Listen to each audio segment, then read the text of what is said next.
This is a redo of part 2 of my princess sock doll tutorial. As part 2, when I first posted it, halfway through, the video just went blank and I have no idea why. So this is my whip I've been working on, is redoing this video for you guys.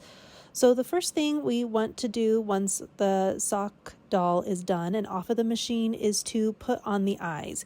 You can crochet eyes, you can use lace thread to make the eyes. I'm using safety eyes that I purchased off of Amazon. I have a link to my Amazon storefront in my bio of the safety eyes that I used. And you just want to make sure that they're even before you put on the backs.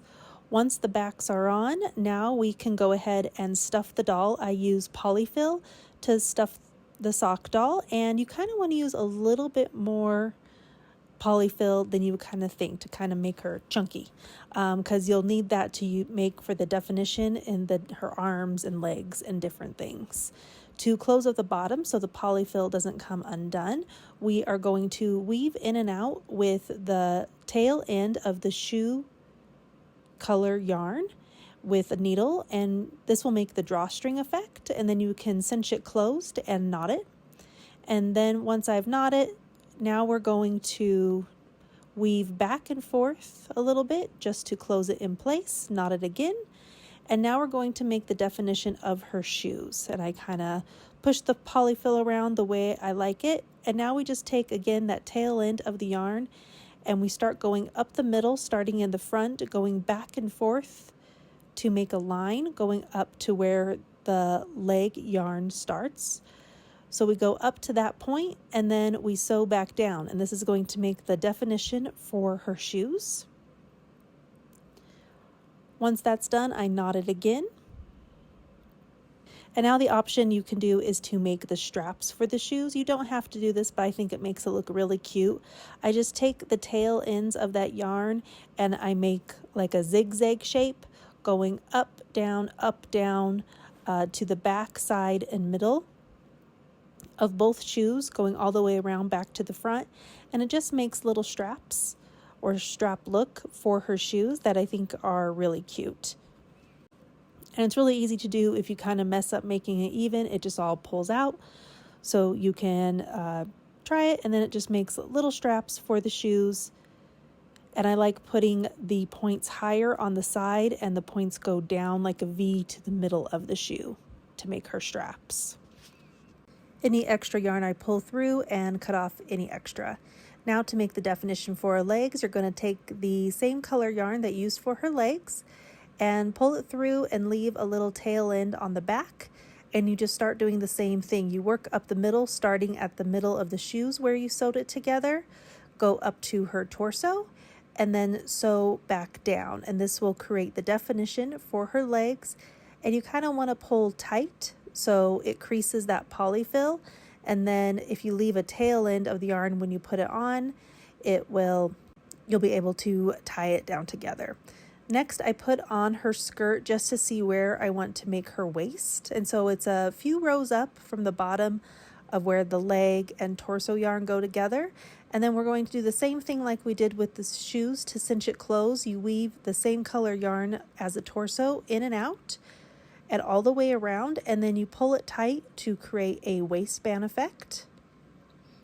And then I just knot it, and you can hide the ends inside her body and cut off any extra.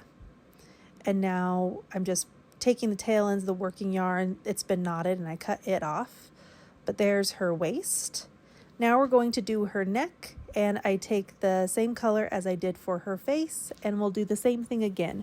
We're going to take some extra yarn and start weaving it in and out all the way around till we get back to the start, and then pull it tight together and knot it in place.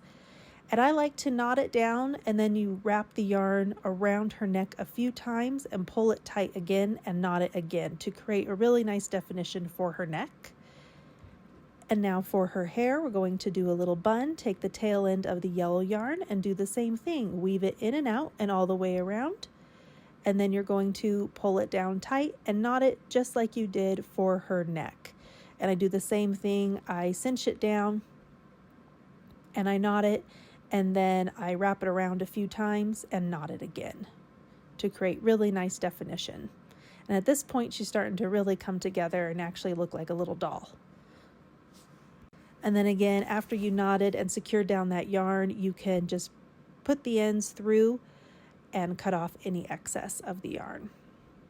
Now we want to do her arms. I'm going to use the torso color yarn, pull some through, and then once again, we're going to start weaving it in and out. I start down at her waist, and you want to go over a few stitches, and then you want to go not all the way up because you want to create a shoulder and arm effect. So you kind of go up to where you think where her armpit would be, and then start sewing back down again to create that crease. And then you also want to make sure there is some polyfill in between where her torso and arm would be, so you can create that bump and that look. And then you're going to do the other side and just start and stop your yarn at the same point so her shoulders are even. And then once you've knotted it and got it the way you want, you can always do more stitches up and down to create more of a definition. But then you just knot it and secure any ends, and you can push them through to the inside for any extra as well.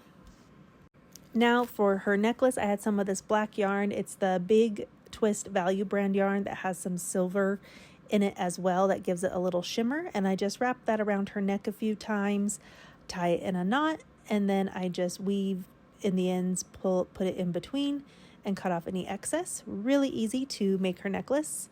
And now for her headband look that she has, we're just going to wrap some of that same yarn that we used for her skirt and her torso. We're going to wrap it around like a little headband around her bun and do the same thing like we did with her necklace, knot it down a few times, and then you can push the ends through the inside and cut off any excess that you might have. Lastly, for her mouth, this is optional. I used some Big Twist Value brand yarn in a pink rose color that I had that was left over, and I double it up to make it look like she had lips, to make it a little bit more pronounced. I just put it through the back side, through the front, and then over, and then back again. And then I just used my needle and a crochet hook to kind of pull it out the way I wanted. And then once again, we're just going to knot it all down on the back side where I pulled it through, and then we'll just push in those tail yards in between inside her head and cut off any excess again.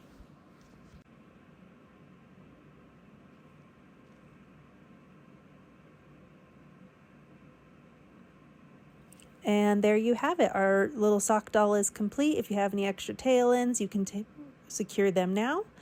And here she is, all complete. So it's pretty easy to make that definition. It just takes some sewing.